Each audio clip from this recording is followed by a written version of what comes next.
Hey, this is your boy Trey, and welcome to another episode of Trey Chicago Sports Talk. This is my co-host John, and we're going to get into some football talk. Yeah, that's right, Trey. We're going to start off today with football. Out of Bears news, running back Marion Barber plans to retire after 7 years in the league. Last year, I think he had a good season. He just couldn't get over the hump after that Denver game where he couldn't get out of bounds, and it cost the Bears a playoff game, don't you think? Yes, and that was also Tim Tebow's coming out party. Yeah, well, we all know how you feel about Tebow. But love Tebow. Yeah. And then other Bears news, the Bears also signed running back Michael Bush from Oakland. I think he's going to be a go-between Forte and Bell, just in case Forte holds out, don't you think? Yes, because he averaged 4.2 yards a carry last year with Oakland.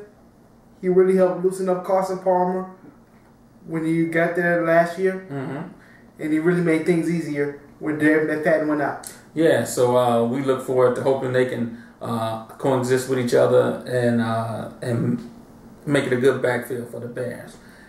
In other football news, longtime Pittsburgh wide receiver Hines Ward plans to retire after 14 years with the team. Love Hines Ward. Love Hines Ward as well. But I don't think he'll be a Hall of Famer because his numbers don't pop out, actually. But at least if he's not, we can say he won. That's for the stars. Yeah. Well, I mean, I think he would be a first ballot Hall of Famer. He has led all Pittsburgh receivers of all time, beating out like the likes of Lynn Swann and Biletnikoff.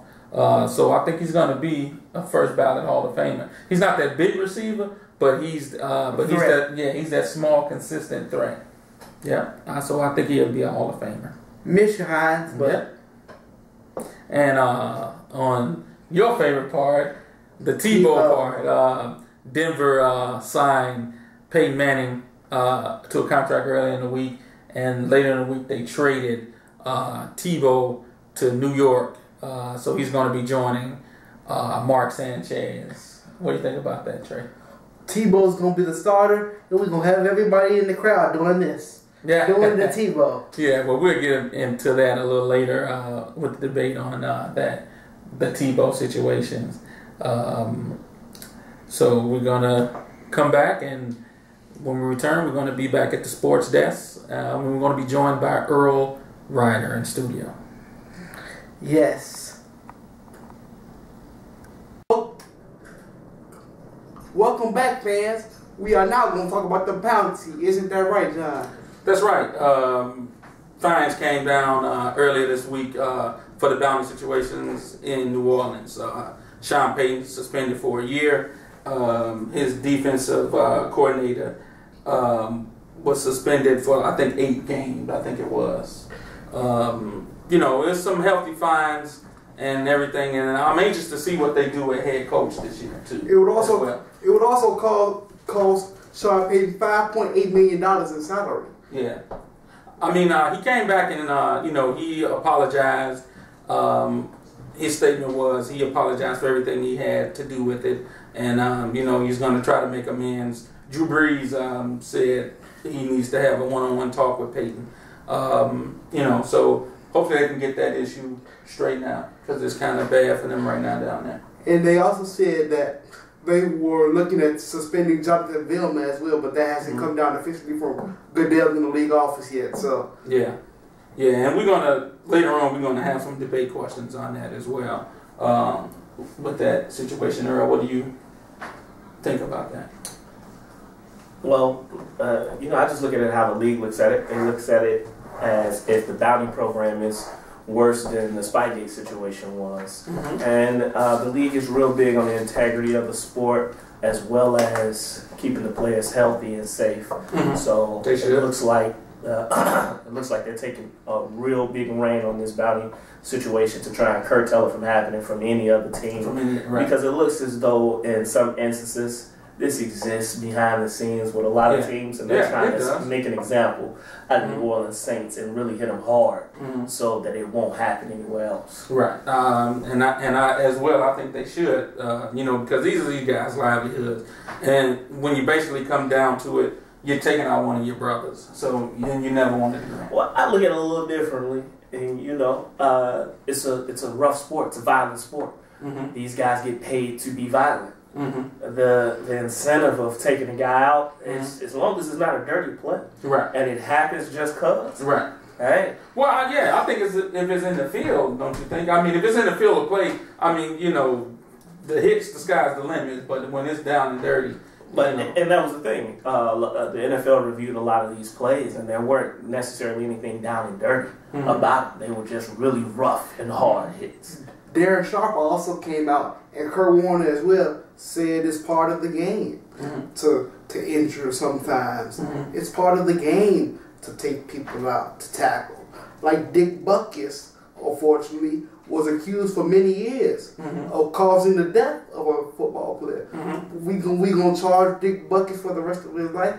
It's suspended for football like we did Pete Rose? Lawrence Taylor took out Joe. Yeah, but see, and they all was good hits, though. See, that's the thing. I mean, as long as the hits are legal, you don't want nobody like years back. You might not remember a guy from the Green Bay Packers walked around with a towel on his uniform with the numbers of guys he wanted to take out on the Bears. I mean, that right there is a little too far, I think. Even though the Bears-Packers rivalry, we hate them and they hate us. Yeah, but, I mean, still, you don't want to. I mean, that late hit on Jim McMahon, that's when he started to go down from that hit. It was bad, but you really can't blame random hits on somebody's. That's true. That's true. All right, guys, we're going to when we come back, we're going to talk a little hoops, Chicago Bulls. Talk a little Bulls stuff. They'll put Foy on Jack and let Paul guard young Henry. Smith on to telegraph that pass. Clippers break it up. Lead pass to Griffin. Oh, he gets brought down hard. That's going to be a flagrant foul for sure. Well, watch this. There's just no place in the NBA for a play like that. I mean, that could be an ejection. That could be a season-ending injury for a player. Yeah, one of the marquee players facing the league. But I don't care if it's your 12th man, you don't want to get a hit like that. Did you guys just see that clip? Is New Orleans the new place for bad boys? Seems like it. Seems like that hit on Blake Griffin. I think them guys had his number called to take him out. That's just my opinion. I think they had his number. Actually, my opinion is that hit wasn't so bad because in the 80s and the 90s or the early 90s, that would have been allowed. What happened to the old NBA in the 80s and the 90s where stuff was allowed? Like Kurt Rambis, Magic Johnson, the Lakers, the Celtics, old 80s rivalries. Well, basketball now is about keeping your stars healthy. It's about I hate to say it's about the money more so than anything. And they're protecting the players. So that means just being soft, right? That means just acting soft. It's not acting soft, but it's also preventing injuries or for the game from getting out of hand.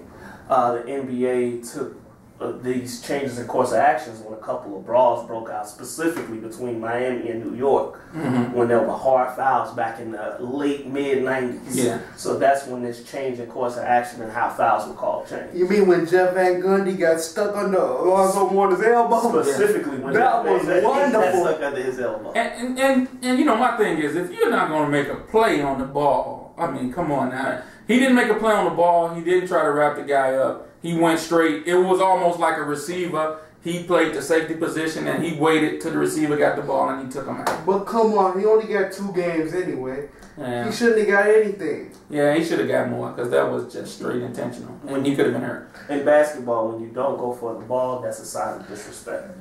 Anyway, that should give Blake Griffin some toughness because actually I think he's pretty soft. But that's just my opinion. That's a whole nother thing. That's just my opinion. So what about move on to the Bulls there? Trey, what they do this week? We had 3 games this week. One against Orlando. We won 82-59. That's Coach Tibbs' 100th win. Coach Tibbs. Wow. We had one on Saturday against the Philadelphia 76ers. I was at that game. If you really want to know, I was at that game. I ate good, had some nice burgers, fries, and we went 89-80. Terrific. Shout out to Dr. Kramer for giving me the tickets. Shout out to the doc. Yeah. Then on Wednesday they played the Toronto Raptors. Yeah. And we won 94-82 on a comeback. John Lucas came through once again. Maybe I was wrong about him coming off the league from his dad. But I was wrong about that. I've been wrong before. I'll be wrong again. Yeah. And also Derek has been out all this week with that groin injury. We look forward to seeing him back. But I mean, I think it's a good thing because now Derek's out, and I think when Derek come back, I think if they could give CJ another break in some kind of way, give Luau Dane break before the playoffs, don't you think? You know what I think, Champion? We should send him to the playoffs because we should send him to the playoffs because we are in no danger. We probably still gonna make it to first. And if you looked at the schedule is easier. It comes up easier, and there's only 19 games to go. It's not like he's in the MVP race because he's already missed 15. Yeah. There's no reason to bring him back at all to the playoffs. Same with Richard Hamilton. Well, I think you should bring him back from a chemistry standpoint. Yeah. With Derrick Rose and Richard Hamilton being out as long as they have been, those other guys that are usually bench players have gained confidence, but they need that confidence to be there when they're on the floor with them. But look at CJ. CJ's doing good, and little Johnny is doing well. Right, but that's when Derrick Rose isn't available or isn't playing. They need to have that continuity and that chemistry when Derrick Rose is playing. Right. So I think he should come back before the playoffs, but I do feel they should sit him until you're 100%. There's no risk. There's no sense in risking injury with the gap that we had at least being the 1 or 2 seed in the NBA Eastern Conference. Now, Earl, you had said earlier, and I think it was a good thing you said that the Bulls have not gelled together as a team. Now, how can we get everybody back in a short amount of time with Rip, Luau getting another rest, and CJ? How can we get them back and get them to playing jail right before the playoffs? Well, first they got to get healthy, right? And, and that's the main course of action that needs to be taken. They need to be healthy and healthy enough to contribute on the floor on a nightly basis. Until that happens, they won't be able to see what they really have. But the main thing for this Bulls team is for them to just stay confident, because those bench guys, they've been playing together all season. They haven't really been out injured. They've been playing together. We've been missing the starters, which gives me an added confidence as a Chicago Bulls fan that we'll be able to take care of the Miami Heat this year because they have an added confidence in terms of what they can do as a unit and as a group. Okay. All right. Okay. Well, that's it for a little basketball news. We're going to take a break now and come back with a little hockey. Welcome back, fans. Now we're on some hockey. Yeah, and a little bit of hockey news. The Chicago Blackhawks defenseman Duncan Keith was suspended 5 games without pay for his hit on Vancouver star Daniel Sadin. He hit him in the head, so they suspended him for 5 games with a fine of $149,688. So that was a tough fine, and I'm sure his pockets is hurting right now. Thanks, John. Sure. And now on to baseball. I like that. Yeah, both the White Sox and the Cubs are still in spring training, playing with split squads coming up next week. Ryan Dempster was named opening day starter for the Cubs, so we're going to be looking for good things to come from them seasons. I'm a Cub and Sox fan. My man no such thing. My man Earl there is in Chicago. My man Earl here is a Sox fan. Only. And Trey, he likes to root for both, and then he likes to root against both. Yes, they spend too much time together. You only can be a fan of one. No, we will get ready for baseball on April 5th. Watch on Comcast Sportsnet, my man, Lake Casper and Bob Brindley for your Cubs call. I think Adam Dunn will be the MVP of the White Sox season this year. Wow. Definitely Paul Konerko. That's going, yeah, well. Paulie. We shall see with the respective squads. We shall see. Let's get a little other news here, Trey. The Eagles made a move acquiring veteran middle linebacker DeMarco Ryans from the Houston Texans. That should be a good fit for them, don't you think? Good fit with Nnamdi Asomugha, Michael Vick, Jason Avant. Yeah. They will be really well. Yeah. Well, what I'm going to say is that the main thing the Philadelphia Eagles defense did not have last year was a solid linebacker core. They're nice up front. They got all those people out there in the corners and the DBs that they have. They are nice up front with Trent Cole and Project Broderick from Green Bay. But adding DeMarco Ryans, they actually had a linebacker to move Casey Matthews, which is Clay's little brother. Yeah, which I love a lot. I love Casey a lot. So that way, this team will be able to play a lot more fast, a little bit faster on defense. So the Eagles, that's my surprise Super Bowl pick. I know it's a hot pick, but I think they actually. One question: picking the dream. If we have one more bad season from Andy Reid, does he get the boot, aka axe? Does he get the axe? You know what? I think that City is getting a little fed up with Andy Reid. So it is a possibility. It depends on how that city reacts if there is turbulence this season. Right. So brotherly love could turn to brotherly violence. But me personally, I think because he holds both hats as GM as head coach, I think he should let the GM go and focus on head coach if they're gonna make a serious run at it. Andy hasn't made a run since 2009 with Donovan Mandel, and then they treated him badly. So I'm with you there. All right, so that we shall see what they do. We're gonna go on to a little bit of what my favorite time of the year, March Madness. March Madness. Any surprises for you, Earl, that got knocked out other than Duke being knocked out in the first round?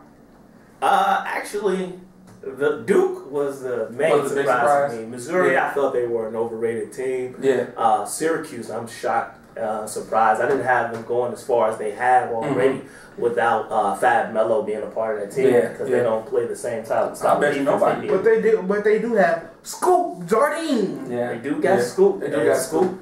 As they always say, as Dickie V like to say, if you got good guards, you go far in this tournament. You go far. I guess he is diaper dandy and sensational. Yeah. My only other thing was my favorite I had was Michigan State. I'm a big Izzo fan. I think Louisville took them out. It wasn't necessarily upset because they were seated, kind of close to them. So 1-6 is an upset. Yeah, but 1-6 is an upset. 1-6. Michigan State was the 1 seed. 1-6, I give you upset, but not not when it's Louisville and not when it's Rick Pitino's coach squad. I understand what you're saying. Yeah. And the upset was the fact that Louisville out-rebounded Michigan State by a huge. Love Tom Izzo though. Yeah. Better luck next year. And Michigan State got bad Final Four without Tom. Yeah. Michigan got some good seasons coming. Okay, sure. Coming up next is Trey's Corner and Trey's Final Thoughts. Welcome back, fans. This is Trey's Corner, where my co-hosts give me questions and they ask my opinion on them. John, first question? Yeah, Trey, ready? Yes. All right. My first question is going to be, with New Orleans Saints, do you think that the Sean Payton fine was too excessive? No. Yes, I do, because he's a first-time offender. He was charged with $5.8 million. Should have been only $2 million. And then Greg Williams also got only a year. They said they're still looking at his thing. He might get suspended more. I think it was way too much. Also, you should give some players that actually did it instead of just the people that told them to do it, because they're a man and men can make their own decisions. All right. Next question, Earl. what pay range do you think Matt Forte's extensive contract should be in? Should it be in the Arian Foster $18 million guaranteed, or the Peyton Hillis $12 million guaranteed area? It should be what Chris Johnson got last year, because Chris Johnson was a coward about it and held up. This man did every game that he was available, and then they waited for him to get a sprained knee to worry about his worth. I think that's very wrong, and I think the Chicago Bears organization is cowardly for doing that. Next question.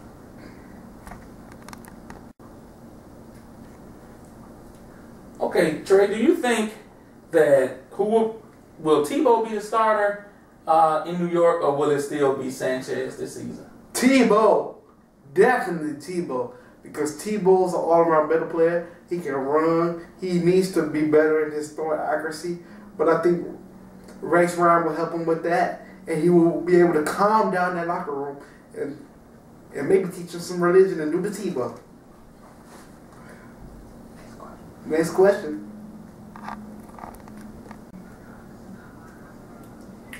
Trey, do you think Austin Rivers should enter the NBA draft this year? Yes, because he has nothing to lose if he doesn't. If he does well, he gets lots of money. If he doesn't do well, he can go back to school anytime. Next question.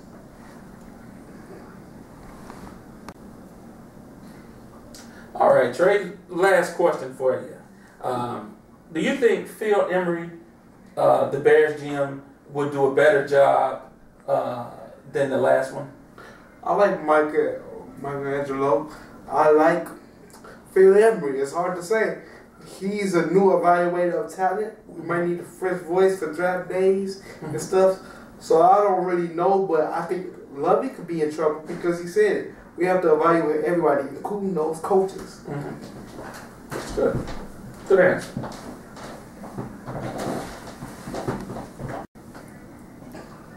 All right, that's it this week for Trey's Corner. Now we're going to toss it back to Trey to give it up for his final thoughts. Wait. Last week I was wrong about my Bulls predictions. I said we were going to go 2-1. We actually went 3-0. This week I said we're going 4-0, beating Denver, Toronto, Detroit, and Atlanta. Before we get out of here, I would love to say my condolences to the Lacey Banks family. R.I.P. Lacey Banks.